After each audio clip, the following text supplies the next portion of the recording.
नमस्कार, सिटी न्यूजच्या बातमीपत्रात प्रेक्षकांचं मनपूर्वक स्वागत। बातमीपत्राची सुरुवात करूया सुविचार मालेने। सुख हे कणभर गोष्टीमध्ये लपलेलं असतं। आपण आता सिटी न्यूज चॅनल आपल्या टीव्हीवरही बघू शकता। यामध्ये GTPL channel 73, ACN channel 98, city cable channel 92 वर। जर आपल्या टीव्हीवर सिटी न्यूज चॅनल दिसत नसेल तर आपण आपल्या केबल ऑपरेटर संपर्क करावे। आपण सिटी न्यूज केबलच्या व्यतिरिक्त YouTube, Facebook, Instagram आणि ट्विटरवर बघू शकता। याकरिता सोशल मीडिया अकाउंट सबस्क्राइब करा, फॉलो करा, लाईक करा। YouTube अकाउंट सबस्क्राइब करण्याकरिता सबस्क्राइब बटनाला क्लिक करा आणि बेल आयकॉन बटन दाबायला विसरू नका, कारण सर्वात आधी समाचार आपल्यापर्यंत पोहोचणार आहेत। तसेच सिटी न्यूजचे फेसबुक पेज लाईक करा, Instagram आणि ट्विटर हँडल फॉलो करा। आपण व्हॉट्सॲपवर सुद्धा सूचना देऊन न्यूज प्राप्त करू शकता। व्हॉट्सॲप नंबर खाली स्क्रीनवर येत आहे। अमरावती महानगरपालिका अमरावतीतर्फे शहरातील वाढत्या रुग्णांवर लक्ष ठेवण्यासाठी नियंत्रण कक्षाची स्थापना केली आहे। सदर कक्षामध्ये रुग्णांच्या घरामधील व्यवस्था, स्वातंत्र्य कक्ष, त्यांना असलेली लक्षणे, ताप, सर्दी, खोकला, ऑक्सिजन याबाबत माहिती द्यावी। तसेच आयसोलेशनचा फॉर्म भरण्याकरिता खालील दिलेल्या नंबरवर संपर्क करा। किचन गृहिणी से जुड़ा एक अटूट हिस्सा, जहां उसे मिले हर एक चीज अपनी सही जगह पर। इसलिए Amba stainless steel kitchen trolley आपको लगने वाली साइज अनुसार, आपके किचन के अनुसार, बिल्कुल आपकी इच्छा अनुसार उच्चतम क्वालिटी के किचन ट्रॉलीज मैन्युफैक्चरिंग से सीधे आप तक, यानी 100% वाजिब दाम, ना देखभाल की जरूरत, ना जंग लगने की परेशानी, आसानी से वॉश करने हेतु उत्कृष्ट कैरियर सिस्टम, साथ ही स्टेनलेस स्टील जीना रेलिंग, डेकोरेटिव ग्रिल एवं गेट भी हम बनाकर देते हैं। Amba stainless steel kitchen trolley, Dastur Nagar Chowk के पास, MIDC road, Amravati, Maharashtra. Break नंतर बघूया सविस्तर बातम्या। अमरावती जिल्ह्यातील वर्धा नदीत एकाच कुटुंबातील 11 जण बुडाल्याच्या घटनेने संपूर्ण महाराष्ट्र हादरला। अशातच सिंबोरा धरणातही एका युवकाचा पाय घसरल्याने मृत्यू झाला। तर आता अमरावती शहरातील ब्रिटिशकालीन वडाडी तलावात पाणी ओव्हरफ्लो झाल्याने अनेक नागरिकांनी आनंद व्यक्त करण्यासाठी पोहायला गर्दी केली। गेली अनेक दिवसापासून या तलावात विना परवानगीने अल्पवयीन मुलांची गर्दी होत असते। अशातच शुक्रवारी युवकांनी पोहायला या तलावावर गर्दी केली। अनेक युवक पोहायची मोज घेत असताना अनेकांनी सिने स्टाईलने ओव्हरफ्लो होत असलेल्या पाण्यातून 30 फूट पाण्याच्या टाक्यात उडी घेतल्याने तलावाच्या भिंतीचा कोपरा डोक्याला लागल्याने गंभीर जखमी होऊन पाण्यात पडून राहिला। अनेक वेळ पाण्यात पडून राहिल्याने डोक्यातून रक्तस्राव झाला। एका मुलाने त्याला बाहेर काढून नातेवाईकांना माहिती दिली। विजय मारुतराव मोरकर, वय 29 वर्ष, राहणारा महादेव मंदिर वडाडी असे मृतकाचे नाव आहे। याचीच माहिती होताच फ्रेजरपुरा पोलिसांनी प्रभागातील नगरसेविका सपना ठाकूर यांच्यासह मनपा शहर अभियंता पवार, स्वास्थ्य निरीक्षकांनी धाव घेतली। मृतक विजयला उपचारासाठी जिल्हा सामान्य रुग्णालयात दाखल केले असता उपचारादरम्यान त्याचा मृत्यू झाला। विजय हा खासगी वायरमॅनचे काम करीत होता। तो विवाहित असून एक 3 वर्षाचा मुलगा आहे। वडाडीचे हरिभाऊ कलवती मनपा बगीचा कोरोनाचा संसर्ग असल्यामुळे गेल्या 2 वर्षापासून बंद आहे। येथील कंत्राटदारने सुद्धा कंत्राट सोडला आहे। आता याच बगीचा हद्दीतून अज्ञात नागरिकांनी तलावाच्या दिशेने जाण्यास तारेचे कुंपण तोडले आहे। या परिसरात कोणाचाच सुरक्षा रक्षक नसताना सायंकाळी मद्य राशनच्या बैठकी होत असतात। याच बगीच्यामधील काही आठवड्यापूर्वी चंदनाचे वृक्ष चोरीला गेले। या भोंगळ कारभाराबद्दल मात्र नगरसेविका सपना ठाकूर यांनी मनपा प्रशासनावर तीव्र आक्षेप केला आहे। वारंवार मनपा विभागाला सांगितल्यावर सुद्धा मनपा बगीच्याचे नवीन निविदा वर विचार करण्यात आला नाही। बगीच्याचे टेंडर दिले असते तर तलाव जवळ सुरक्षा रक्षण तैनात असता असा आरोप करण्यात आला आहे। अप्पर वर्धा धरणातील पाण्याचा देखावा बघण्यासाठी कुटुंबासोबत आलेला एक युवक आपला मुलगा समोर धावत असताना धरणाच्या जवळच्या रोड बाजूला असलेल्या जागी आपल्या मुलाला वाचवण्याच्या नादात पाय घसरून नदीच्या पात्रात वाहून गेल्याची घटना सायंकाळी 3:30 वाजताच्या सुमारास घडली। मोर्शीपासून जवळ असलेल्या 8 किलोमीटर अंतरावर असलेल्या तथा पश्चिम विदर्भातील सर्वात मोठे धरण असलेल्या अप्पर वर्धा धरणाचा 13 दरवाजापैकी 7 दरवाजे 65 सेंटीमीटरने उघडण्यात आले असून त्यांच्यामधून 737 घनमीटर प्रति सेकंदाने पाण्याचा विसर्ग सुरू आहे। हे पाहण्याकरिता परिसरातील पर्यटक मोठ्या प्रमाणात गर्दी करत आहे। दिनांक 16 चांदूर बाजार तालुका येथील युवक प्रफुल्ल अशोक वाकोडे, वय 40 वर्ष, धरण बघण्यासाठी आपल्या परिवारासोबत आला असता मुलगा सोमर आपल्या वडिलांचा हात सोडून धावत निघाला असता त्याचा पाठलाग करत असताना नदीकाठी पाय घसरला, पाण्यात वाहून गेला आहे। ही माहिती मोर्शीचे ठाणेदार मोहन दडे यांच्या मार्गदर्शनाखाली API आशिष चेचरे अप्पर वर्धा धरणाचे उपविभागीय अभियंता रमण लायचा हे सुद्धा घटनास्थळी दाखल झाले असताना पुढील तपास सुरू आहे.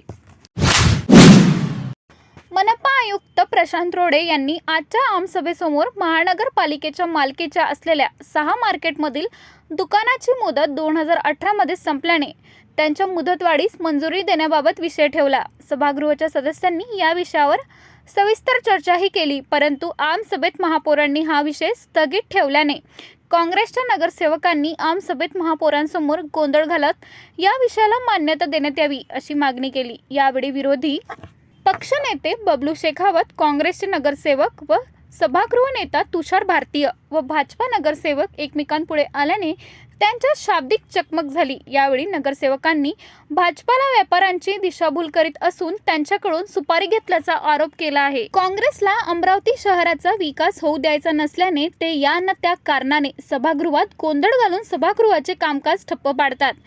मनपाचे बीओटीचे व नॉन बीओटी असे 2 प्रकारचे मार्केट आहे.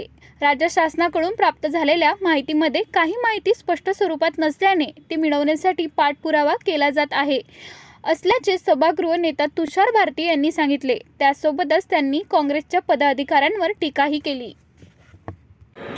मार्केटच्या संदर्भात जो निर्णय यांनी जो स्थगित ठेवला आहे तो शासनाला पाठवणे हे एकदम नियमबाह्य आहे. कालच आम्हाला महानगरपालिकेत ही चर्चा होती की हा विषय स्थगित करणार. मला एक सांगा, सभागृह आमसभा होण्याच्या 1 दिवसा अगोदर सभागृह स्थगित करण्याची चर्चा महानगरपालिका होते, वर्तमानपत्रामध्ये येते, आजच्या 1-2 वृत्तपत्रामध्ये हा विषय आलाही सुद्धा आहे. म्हणजे हे सपशेल कुठं ना कुठं याच्यात खूप काही पाणी मुरलेलं आहे. आम्ही तर डायरेक्ट म्हणतो की याच्यात खूप काही घेणदेण झालेलं आहे. कारण काय, याच्या मागचं कारण असं आहे की हे जे व्यापाऱ्यांनाही फसवण्याचं काम करत आहे, हे मागच्या वेळेस स्टँडिंग मध्ये हा विषय मंजूर झाला. 13 सप्टेंबर 2019 मागच्या सरकारनंच हा विषय मंजूर केलेला आहे. आज सभागृहामध्ये हा विषय मंजूर करणं बंधनकारक होतं, कारण हा विषय परतही पाठवता येत नाही. हा विषय बंद आज नाही होणार, 3 महिन्यानंतर होणार. पण हे व्यापाऱ्यांची सुद्धा फसवणूक करून राहिले आहे. दुसरा रेस्क्यू व्हॅनचा मोठा विषय होता, त्याच्यावर खूप मोठी चर्चा होणार होती. असे 2-4 विषय दाबण्यासाठी, भ्रष्टाचार दाबण्यासाठी आजची सभा स्थगित करण्यात आलेली आहे. आणि हे सगळं आम्हाला लक्षात आलेलं आहे की हे सगळं सुपारी गँगचं काम आहे. सगळ्यांनी आपापल्या प्रतिक्रिया दिल्या. सगळ्यात शेवटी मी महापौरांकडे जेव्हा हा विषय मांडला चर्चेच्या अंतर्गत, तेव्हा नगरसचिवांनी आणि आयुक्तांनी समोर सांगितलं महापौरांच्या की हा विषय मंजूर होऊ शकत नाही. नगरसचिव कर्तव्यदक्ष मदन तांबेकर साहेबांनी सांगितलं की हा विषय कायद्याने मंजूर करता येत नाही. ऐका ना, मंजूर करता येत म्हणजे ज्यांनी जे रोलिंग दिलं ते मंजूर करता येत नाही. रोलिंग चुकीच्या पद्धतीनं दिल्या गेलं, या रोलिंगला मान्यता मिळू शकत नाही. कारण की सभागृहामध्ये या विषयावर पूर्ण 2 तट पडलेले होते आणि मेजॉरिटीनं बहुमत म्हणत होतं की या विषयाला मंजुरात द्या. म्हणून नगरसचिवांनी महापौरासमोर आयुक्तांना सांगितलं की महापौरांनी दिलेलं रुलिंग हे मान्य करता येणार नाही. सभागृहामध्ये संकुलाचा जो विषय आला तर सुरुवातीलाच मी उभा राहून सगळ्यात पहिलेच बोललो की हा विषय स्थगित होणार आहे म्हणून कालपासून चर्चा सुरू आहे. आणि मागची सभा जी स्थगित झाली तर हा विषय स्थगित ठेवायचा म्हणून स्थगित झाली, अशा पद्धतीची चर्चा आहे. आणि मी म्हटलं की हे सभा स्थगित होणार आहे का किंवा हा विषय स्थगित होणार आहे का, तुम्ही पहिले असं स्पष्टीकरण द्या. त्यावर त्यांनी मौन धारण केलं आणि आम्ही शाश्वती करून घेतली की तुम्ही हा विषय स्थगित ठेवणार नाही, कारण की तो विषय स्थगित ठेवण्यासारखाच नव्हता. शासनाने जे अधिनियम तयार केले ते संपूर्ण महाराष्ट्राला लागू आहे, ते काही अमरावती महानगरपालिकेला लागू नाही आहे. तो संपूर्ण महाराष्ट्राचा विषय आहे आणि त्याला अनुसरून जे काही समिती तयार झाली, समितीने जे भाडे तयार केलेले आहे फक्त ते आमच्या मान्यतेकरता ठेवले होते. त्यात कोणताही बदल करण्याचा अधिकार महानगरपालिकेला नसतानासुद्धा किमान जे भाडेधारक आहे, जे विकासक आहेत, जे मागील 25 वर्षापासून त्याचा लाभ घेत आहे आणि मागील 3 वर्षापासून कोणताही 1 रुपया भाडा न देता त्याचा उपयोग घेत आहे, ज्या ठिकाणी भाडेकरूंनी भाडे करून 50,000 रुपये महिन्याने भाड्याने दिलेली दुकाने आणि आम्हाला 1 रुपया महिन्याने सुद्धा ते देत नाही. अशा लोकांचं समर्थन करण्यासाठी, अशा लोकांचे हित साधण्यासाठी ह्या विषयाला बगल देण्यात आलेली आहे. आम्ही वारंवार ही मागणी करत होतो की तुम्हाला जर वाटत असेल तर तुम्ही बहुमतानं ची मागणी होती की तो विषय मंजूर करावा, परंतु बहुमताचा कोणताही आदर न करता 1-2 लोकांच्या सूचनेनुसार या विषयाला बगल देण्यासाठी आणि विकासक लोकांना, बिल्डर लोकांना फायदा पोहोचवण्यासाठी हा विषय स्थगित करण्यात आला. त्याचा आम्ही निषेध करतो आणि ज्या पद्धतीने या सुपारी गँगचाही काही प्रयत्न सुरू आहे की यापुढं आम्ही हातून पाडल्याशिवाय राहणार नाही, त्यांचा आम्ही निषेध करतो. तेव्हा आला तर मी असं म्हणालो की बोलायची इच्छा नाही. याचं कारण असं आहे की जर हे ठरलेलंच आहे, निर्णय जर ठरवून टाकला आहे किंवा स्थगितच करायचा आहे, तर मग सभागृहात चर्चेला काय उपयोग आहे. पण मी सभागृहात जे सांगितलं, मागच्या सभेतही झालं, सभागृहाचे जे कामकाजाचे नियम आहे, प्रकरण 2 आणि क्लास O जो आहे त्याच्यामध्ये सभागृहाच्या कामकाजाचे नियम दिलेले आहेत. या नियमामध्ये असं स्पष्ट नमूद आहे की सभागृहातला कोणताही जो विषय आहे, हा विषय सभागृहातल्या उपस्थित सर्व सदस्यांच्या बहुमताने मतदानाने करावा लागेल. त्यामध्ये कुठेही महापौराला रुलिंग देण्याचा अधिकार नाही. महापौर म्हणजे काय रुलिंग देणार, तर मग सभागृहाचं कामकाजच काय कशासाठी करायचं. महापौरांनी चेंबरमध्ये बसूनच कामकाज चालवायचं ना महानगरपालिकेचं. एवढं सगळं सांगितल्यावरही आज पुन्हा नियमबाह्य पद्धतीने रुलिंग देऊन त्यांनी हा विषय केला, हे चांगलं नाही. या सभागृहाची जी परंपरा आहे आजपर्यंतची, त्या परंपरेला अत्यंत वाईट पद्धतीने हे सगळं कामकाज चालू आहे. 2 सभा झाल्या. मला अतिशय दुःख होतं या गोष्टीचं की अत्यंत मोठी परंपरा असलेली ही जे सभागृह आहे, हे अशा पद्धतीने जे सुरू आहे ते पूर्णतः नियमबाह्य आहे. सभागृहामध्ये उपस्थित सदस्य जेव्हा मतदानाची मागणी करतात तर आपण हिंमत करून मतदान घेतलं पाहिजे. पण आज तुम्ही सगळे प्रेसवाले या ठिकाणी हजर होते, तुम्ही बघितलं असेल की सभागृहातल्या बहुसंख्य सदस्यांचं म्हणणं होतं की विषय मंजूर करा. असं असताना महापौर म्हणून, सभापती म्हणून त्यांना कोणताही अधिकार नसताना रुलिंग देण्याचा, अशा प्रकारचं रुलिंग देऊन विषय करणं ही काही योग्य गोष्ट नाही. मी सभागृहात सांगितलं, त्याच्या आधी सांगितलं की मतदान झालं आणि इक्वॅलिटी ऑफ वोट झाली तर तुम्हाला कास्टिंग वोटचा अधिकार. पण मतदान न घेता तुम्हाला कोणताही विषय, मी तू उदाहरण सांगितले, 3 उदाहरणं सांगितली. जकातीचं उदाहरण सांगितलं ज्याच्यात हो नाही मध्ये मतदान झालं. दुसरा विषय या इथला जो अकराचा हे करा आपला पार्किंग झोनचा होता त्याचा सांगितलं. तिसरा एक रुलिंग बदलण्याचा सांगितलं. नियमाच्या प्रमाणे जर कामच करायचं नाही, ते म्हणतात चर्चा करा. आता चर्चा करून जर तुम्हाला सर्व अधिकार आहे रुलिंग देण्याचे, तर चर्चा तरी कशाला करायची. आणि मला खात्री आहे, मला विश्वास आहे, मी तुम्हाला सांगतो, या सभागृहातले सदस्य आणि पदाधिकारी कशी वागत असले तरी आमचं जे प्रशासन आहे, नगर सचिव साहेब आहे, यांना पूर्ण नियमाची कल्पना आहे, यांना पूर्ण नियम माहीत आहे. आणि मला पूर्ण विश्वास आहे की प्रशासन अशा प्रकारच्या बेकायदेशीर कोणत्याही निर्णयाचं पालन करणार नाही. म्हणून विरोधांनी गोंधळ ठरवून गेला. त्यांना हे कामकाज चालू द्यायचं नाही, त्यांना अमरावती शहराचा विकास नको. आज किती महत्त्वाचे मुद्दे होते. आज दलित वस्तीच्या यादीच्या संदर्भातले निर्णय होते. दाखवते आहे का प्रोसिडिंग? दलित वस्तीचा होता, अण्णाभाऊ साठे योजनेच्या अंतर्गत दलित वस्तीचे विकासाची कामं त्या संदर्भातली यादी होती. यांना विकास होऊ द्यायचा 5 जूनची. त्याचबरोबरीने वडाळी तलावाचा विकास व्हावा तो विषय होता. आणि म्हणून या आडून त्यांनी दुसऱ्यांदा ही सभामध्ये गोंधळ घातला. दुसऱ्यांदा पहिले नावाते चौकातला मल्टिप्लेक्सचा विषय होता. कोणत्या मुद्द्यावर त्यांनी गोंधळ घातला की आपला जो वकील, आमचा जो वकील आहे त्याचं पत्र आणा. इतकं क्षुल्लक विषय. आणि कशासाठी? त्यांना त्या ठिकाणच्या हॉटेलवाल्याला वाचवायचं आहे. हा पहिलं उदाहरण. आणि आज ज्या मुद्द्यावर किती क्षुल्लक मुद्दा आहे, आम्ही रेडी रेकनरचे रेट तर मीच निर्णय केला होता. पण जे राज्य शासनाकडून जी समिती आली त्या समितीने जे रेट दिले आहेत ते रेट महानगरपालिकेच्या सगळ्या नगरसेवकांना मान्य आहे, आम्हालाही मान्य आहे. कारण की रेडी रेकनरच्या खाली जाऊ शकत नाही. पण 4 मुद्दे जे अत्यंत महत्त्वाचे आहेत त्या मुद्द्यावर आम्ही राज्य शासनाला या संदर्भातलं मार्गदर्शन मागितलेलं आहे. पहिलं मार्गदर्शन काय मागितलं? यांनी ग्राउंड आणि फर्स्ट फ्लोअरचेच रेडी रेकनरचे रेट दिलेले आहे, 3rd आणि 4thला दिलेच नाही. मग 3rd आणि 4th कडून आम्ही कोणत्या रेटमध्ये भाडं वसूल करावं? मग आम्ही जर त्यांना म्हटलं की 1st, 2ndचे आहे तर ते कोर्टातून स्टे घेऊन येतील. आणि मग आम्ही हे मागितलं की आम्ही 3rd, 4thला कोणते रेट लावायचे. दुसरं, अमरावती महानगरपालिकेमध्ये 2 प्रकारचे मार्केट आहेत. एक BOTचं मार्केट आहे आणि दुसरं मार्केट हे कॉर्पोरेशननी बांधलेलं आहे. त्यांनी पैसे दिलेले आहे, प्रीमियम भरलेला आहे. मग त्यांना आणि यांना हा समान लागू आहे का? ते जर आम्ही म्हटलं की त्यांनी जर म्हटलं की नाही आम्ही स्वतः बांधलं आहे सगळं, आम्ही करोडो रुपये दिलेले, ते जर त्यात पुन्हा कोर्टात स्टे आला मग काय करणार? तिसरा मुद्दा की महानगरपालिकेच्या ज्या जागा आहेत की जे मार्केट आहेत त्याच्यामध्ये त्या जागेमध्ये आम्ही काही स्वयंसेवी संस्थाला जागा दिलेली आहे, काही जागा आम्ही बँकांना दिली आहे, काही जागा आम्ही शाळांना दिली आहे. मग त्यांना ह्या रेट लागू आहे का? असं कुठे उल्लेखच नाही ना त्याच्यामध्ये. आणि म्हणून उल्लेख नाही तर त्याचं मार्गदर्शन मागितलं आहे. आणि यांना हे रेट मंजूर नाही आहे रेडी रेकनरचे. मला आठवते की ज्यावेळी 2.5 वर्षाचा कालावधी संपला होता आणि संजय नरवणे माजी महापौर त्यांचा कार्यकाळ संपत होता, त्यावेळी राज्य शासनाने ₹1.75 रेट पाठवले होते. त्याला हे ओरडून सांगत होते की मंजूर करा. आम्ही सांगितलं की नाही, 2019 साली एक परिपत्रक निघाला आणि त्यात 3 जणांची कमिटी आहे. आम्ही थांबवलं ते. प्रोसिडिंगमध्ये उल्लेख आहे त्याचा. हेच तर सुपारीबाज आहे, हेच तर गोल्डन गँग आहे. यांनाच नाही तर सगळं दळभद्री कारभार करायचा, तर आम्ही होऊ देणार नाही.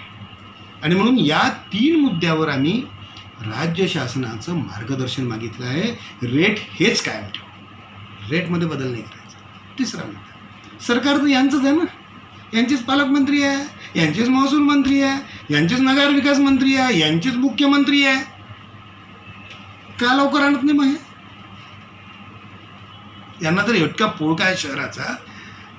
यांच्याच काळात फायबर टॉयलेट झाला ना, यांच्या काळात हायड्रोलिक ॲटो झाला. कुठे आहे चर्चा त्याची, कुठे आहे चौकशी त्याची? म्हणून यांना जे गोल्डन गँग म्हणल्या गेलं ना, ती योग्य आहे. आम्हाला विकास करायचा आहे, आम्हाला दलित वस्तीचा विकास करायचा आहे, आम्हाला शहराचा विकास करायचा आहे, आम्हाला वडाळी तलावाचा विकास करायचा आहे. आणि आम्हाला हे जे मार्केट आहे या मार्केटमध्ये कुणीही कोर्टात जाऊन पुन्हा पेंडिंग राहू नये 5-6 वर्ष. यासाठी आम्हाला 1 महिना 1.5 महिना जर वेट करायचं असेल तर ते आम्ही वेट करतो आहे, पण महानगरपालिकेचा लॉस होऊ देणार नाही. वेळ पडली तर आम्ही प्रशासनाच्या विरोधात गेलो आहे. आणि म्हणून यांचं हे जे बुरखा टरटर फाडल्या गेला, हे सुपारीबाज आहे, हे गोल्डन गँग आहे. यांना मनपाशी काही घेणं देणं नाही. येणारी निवडणूक डोळ्यासमोर ठेवून या शहरात गोंधळ निर्माण करणे हे यांचं पहिलं कर्तव्य आहे. आणि मी तुम्हाला हे सांगतो की आता 3-4 मीटिंग आहेत, हे मिटिंगा होऊच देणार नाहीत. हे माझं अतिशय स्पष्ट आणि ठाम मत झालं आहे. ते ठरवून येतात आणि ठरवून करतात. आणि म्हणून मी यांचा निषेध करतो. आणि अतिशय दुर्दैवाने, दुःखाने पीडित होऊन आज एका वरिष्ठ सभागृहाच्या सदस्यांनी हरामखोर नावाच्या शब्दाचा उल्लेख सभागृहात केला. त्याचा अर्थ समजून घ्या की ती कुठल्या लेवलवर जाऊन त्यांना हे सगळं थांबवायचं आहे. विकास आम्ही निषेध करतो त्याचा. आणि म्हणून तसं आहे, चर्चेला आम्ही केव्हाही तयार आहे, पण यांना चर्चा करायची नाही, यांना चर्चेपासून पळायचं आहे.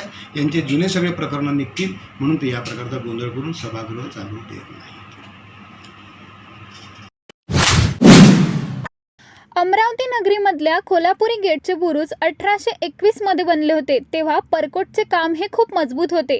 पण आता 200 वर्षानंतर या बुरुजला भेगा पडत आहे आणि बुरुजामधले दगड चोरी गेल्यामुळे आता पुन्हा नवनिर्माण करण्याचा ठेका दिला गेलेला आहे. आणि आता बुरुजामध्ये माती पुरवून तो भरला जात आहे आणि निकृष्ट दर्जाचे काम येथे होत आहे. बुरुजाला जागोजागी भेगा पडलेल्या आहेत आणि हे अत्यंत गंभीर बाब आहे.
नमस्कार मित्रों, मैं अशोक जोशी। आइए आपको खोलापुरी गेट के परकोटे की थोड़ी सी जानकारी देता हूँ। 3/6/1728 में राणोजी भोसले ने अमरावती की मोकसदारी प्राप्त की। 9/11/1805 में चिस्तू पेंडारी ने अमरावती नगरी पे हमला किया। उस दौरान 5 महाद्वार का और इस परकोटे का काम जारी था। पिछले 200 सालों में भी इस परकोटे को कुछ भी नहीं हुआ था, लेकिन पिछले कुछ दिनों में यहाँ के पत्थर चोरी जाने के कारण ये महाद्वार को नुकसान हुआ और बुरुज टूट के गिर गए। बाद में ठेके पद्धति से नया बुरुज बनाने का काम शुरू हुआ, लेकिन आप तो जानते हैं ना, जमाना है मिलावट का कि हर चीज़ों में मिलावट है, रहा कुछ भी नहीं खालिस के बीजों में मिलावट है। उसी पद्धति पे काम शुरू हुआ और इसका अंजाम आप देख रहे हैं।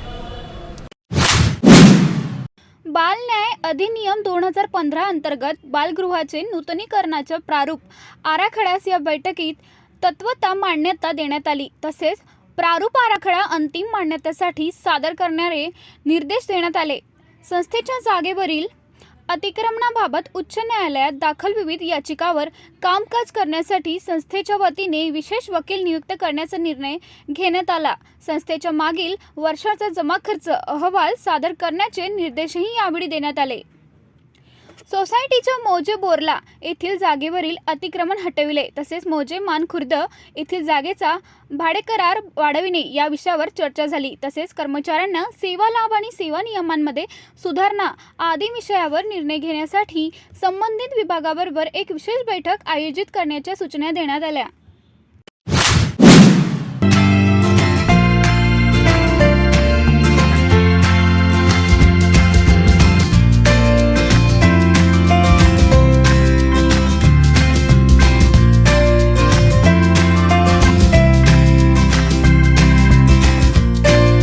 संपूर्ण लग्न बसता आराधना जवाहर रोड अमरावती। आपल्या पाल्याचे जीवन प्रारंभीपासूनच शिस्तप्रिय व साहसी घडवण्याकरिता विद्यार्थ्यांच्या शैक्षणिक, शारीरिक व मानसिक विकासाकरिता गेल्या 30 वर्षापासून कटिबद्ध असणारी विदर्भातील पहिली सैनिक शाळा सूर्यकांत जोग दीप शिखा गुरुकुल सैनिक शाळा चिखलदरा। प्रवेश प्रक्रिया प्रारंभ। संत गाडगेबाबा अमरावती विद्यापीठाचे 8वे कुलगुरू म्हणून अमरावतीचे सुपुत्र डॉक्टर दिलीप मालखेडे यांची नियुक्ती करण्यात आली। महाराष्ट्राचे राज्यपाल भगतसिंग कोश्यारी यांनी मालखेडे यांना कुलगुरू पदावर नियुक्ती केली। डॉक्टर मालखेडे यांचा जन्म अमरावती जिल्ह्यातील चांदूर बाजार तहसील अंतर्गत येत असलेल्या करजगाव बहिरम या गावी झाला।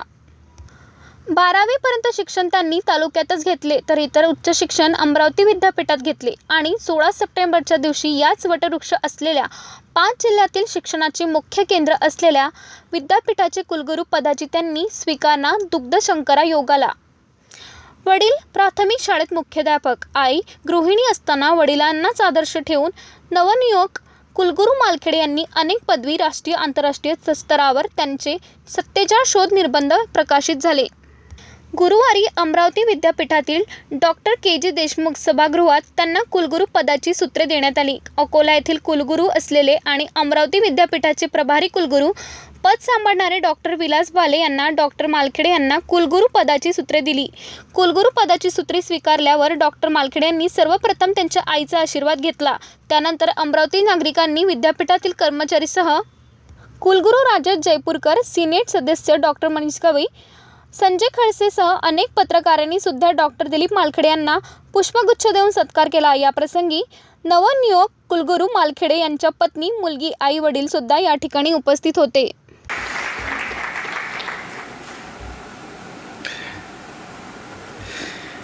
First of all, my tribute to those great personalities, Sant Gadge Maharaj, after whom the university is named, Dr. Babasaheb Ambedkar, राष्ट्रसंत तुकडोजी महाराज, महात्मा ज्योतिराव फुले, सावित्रीबाई फुले, शिवाजी महाराज, पंजाबराव देशमुख, मा Jijau, Gulabrao Maharaj, Vivekanand. Sitting on the dais, Honorable Dr. Bhale, Professor Jaipurkar, and Mr. Tushar Deshmukh. Sitting in the audience, I know many faces. I will try to mention their names, but there is every chance that I may forget. Starting with my own parents, my father, mother sitting in the first row, my wife, Dipali Malkade, Arundhati Malkade. Then my uncle sitting here, Virulkar family, Sanjay Ji Khadse, my friend. Sisters, Lata Vandana, Babita. Management council members, academic council members, senate members, BOS members, faculty members, HODs, deans, and I'm able to find some of the faces whom I know, and many of them I do not know. Mr. Khedkar, most important person, sitting in the first row here. Dinesh ji in the first row. Hemant ji, my friend, there in the first row. Gajanan Rao in the first. शहरातील इतवारा बाजार येथील बालाजी मंदिर येथून आज मोठ्या भक्तिभावाने जलविहार भ्रमण करण्यात आले.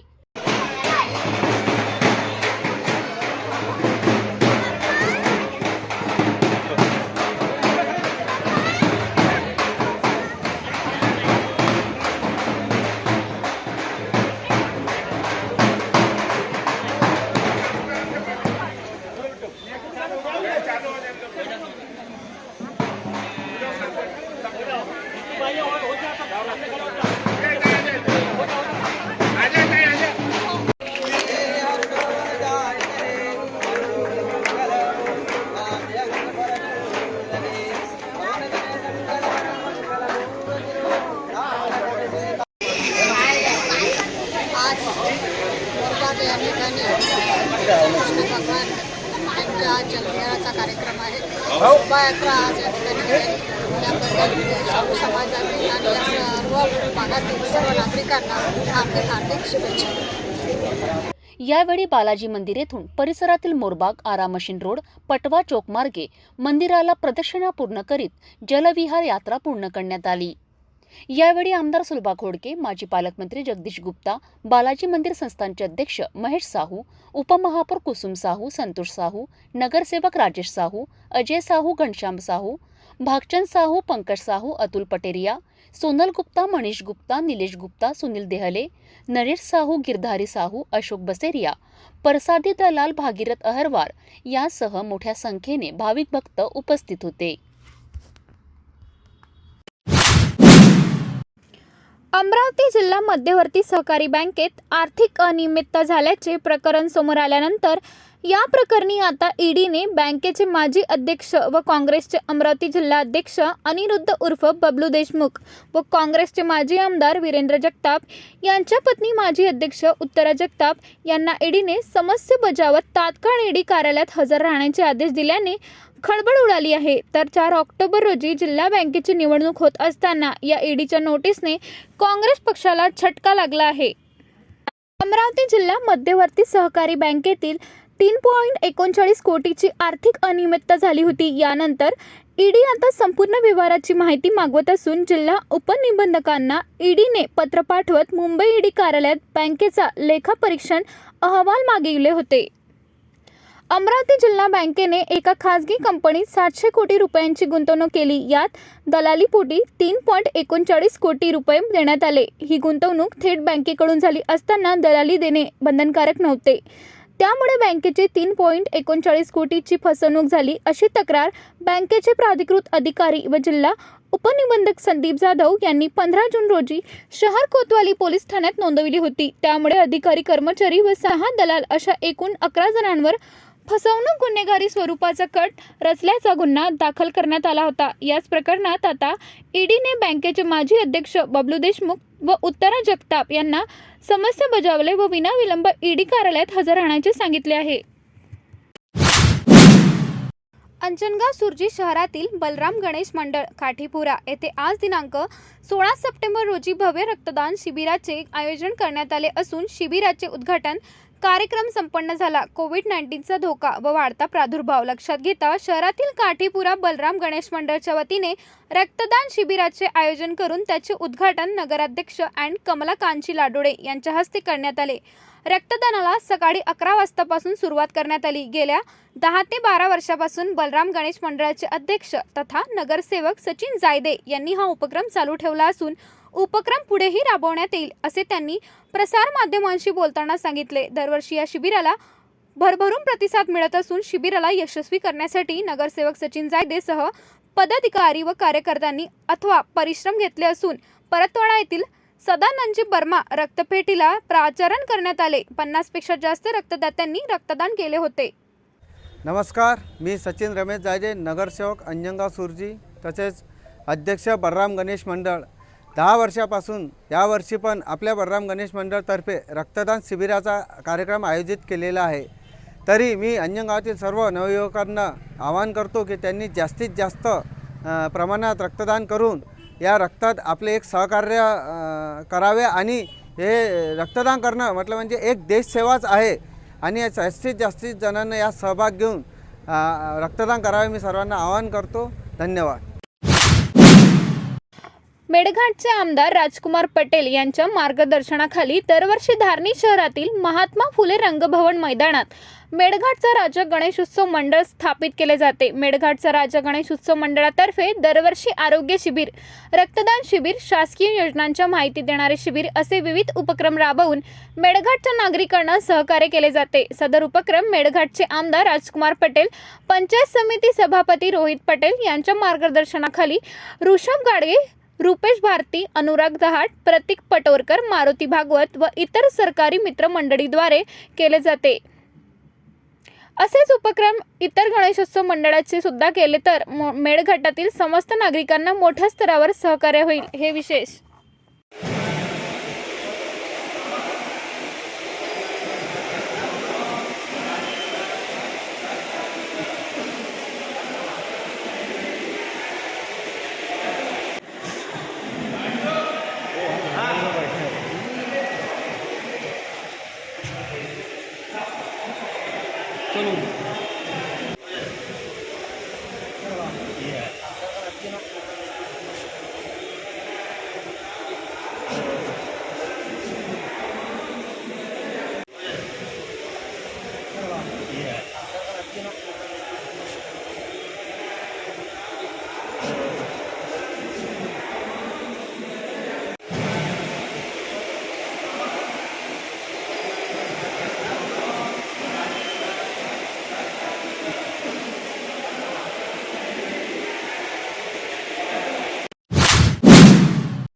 आदिवासी विकास विभागाकडून आदिवासी समाजाला खावटी अनुदान दिले जाते।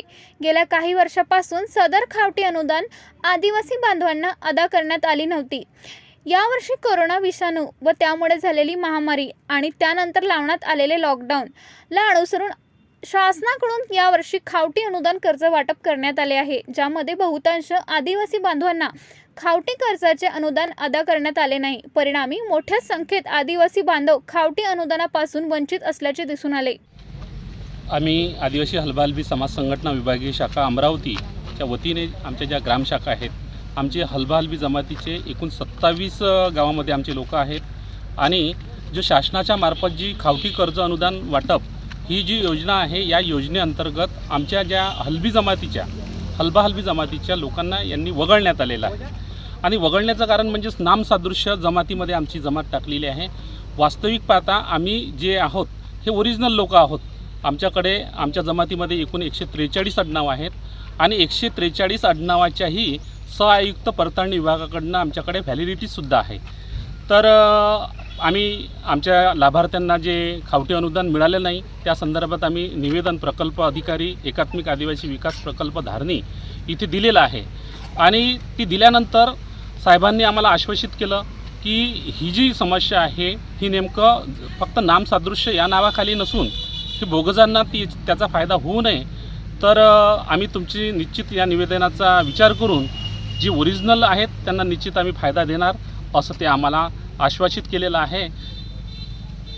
त्या अनुषंगाने परतवाडा परिसरातील आदिवासी समाज हलबी संघटनेने शेकडो कार्यकर्ते एकात्मिक आदिवासी विकास प्रकल्प कार्यालय धारणी येथे धडकले. प्रकल्प अधिकारी वैभव वाघमारे यांना निवेदन सादर करून आम्ही सुद्धा खरे आदिवासी आहोत व आमच्याकडे व्हॅलिडिटी असून आम्हाला शासनाकडून मिळणाऱ्या खावटी अनुदानापासून वंचित ठेवण्यात आले आहे, तरी त्वरित खावटी अनुदान कर्ज देऊन सहकार्य करण्यात यावे अशी आमची आग्रहाची विनंती संघटनेकडून या प्रसंगी करण्यात आली. हलबी आदिवासी संघटनेकडून प्रामुख्याने मनोहर घरात व इतर शिष्टमंडळ उपस्थित होते. प्रकल्प अधिकारी वैभव वाघमारे यांनी सर्वांना त्वरित खावटी अनुदान लाभ दिले जाईल असं आश्वासन दिले. सनद असो की मेळघाटातील आदिवासींना सुद्धा 100% खावटी अनुदान अदा करण्यात आले नाही. एवढेच नव्हे तर खावटी अनुदान अंतर्गत दिली जाणारी किट सुद्धा दिली गेली नाही. आता या हलबी संघटनेच्या मागणीला कसा न्याय दिला जाईल हे पाहण्याचा योग्य बाब ठरली आहे. आज गुरुवारी 16 सप्टेंबरला सायंकाळी 8:30 वाजताच्या सुमारास हिंगणघाट शहरातील राष्ट्रीय महामार्ग क्रमांक 44 वरील शिवाजी महाराज मार्केट अँड जवळ ट्रकच्या धडकेत दुचाकीस्वार पती पत्नी गंभीर जखमी झाले. जखमीमध्ये शेषराव गुलाबराव रोगे वय 60 वर्ष राहणारे संत तुकडोजी वाड, पत्नी वैशाली शेषराव रोगे वय 50 वर्ष राहणारे संत तुकडोजी वाड या दोघांना समावेश आहे. दोन्ही जखमींना उपचारासाठी उपजिल्हा रुग्णालयात दाखल करण्यात आले आहे. येथे प्राथमिक उपचार करून पुढील उपचारासाठी सेवाग्राम रुग्णालयात पाठवण्यात आले आहे. स्थानिक विलासनगरातील सामान्य कुटुंबातील विद्यार्थिनी कुमारी ममता रामभाऊ वानखडे हिने रिझर्व्ह बँक ऑफ इंडियातर्फे घेण्यात आलेल्या परीक्षेत RBI ग्रेड B ऑफिसर म्हणून सुयश प्राप्त केल्याबद्दल राष्ट्रीय चर्मकार महासंघाच्या वतीने सत्कार करण्यात आला.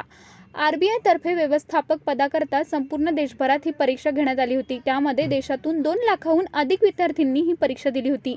या परीक्षेचा निकाल जाहीर झाला असून त्यामध्ये चर्मकार समाजातील अमरावतीच्या कुमारी ममता राजभाऊ वानखडे हिचा समावेश आहे. कुमारी ममता राजभाऊ वानखडे हिने शासकीय अभियांत्रिकी महाविद्यालय अमरावतीमधून 2019 मध्ये B.Tech केले होते. ममताने अनेक अडचणींवर मात करून अथक परिश्रम करून हे घवघवीत यश संपादन केले आहे.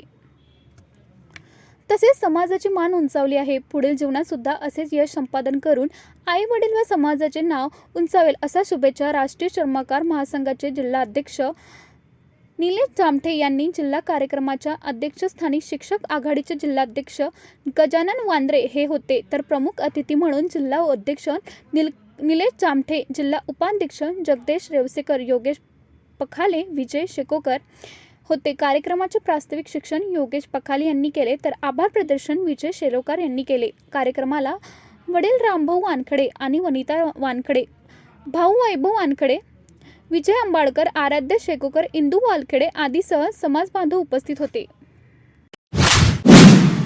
हे बातमीपत्र यावरच थांबूया. पुन्हा भेटूया नवीन घडामोडींसोबत. आपण बघत राहा फक्त सिटी न्यूज.